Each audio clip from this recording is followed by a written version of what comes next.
baamiye maxaa lagu dhahaa luqadda ingiliishiga baamiyaha oo ka mid ah qudaarta inta lagu darsado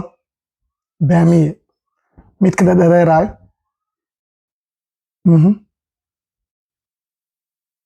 waay baamiye luqadda ingiliishiga waxaa lagu dhahaa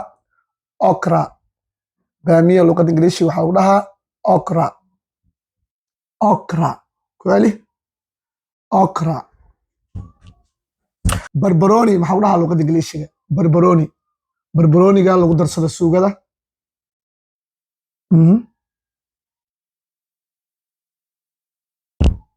okay barbaroni waa green pepper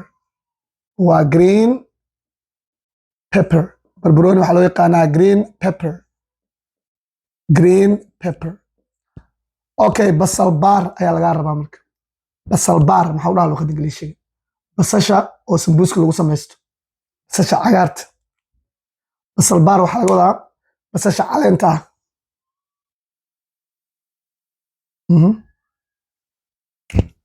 waayahay leek haddaa dhahday jawaabtaada way saxan tahay basal baar luqadda ingiliishiga waxaa loo yaqaanaa leek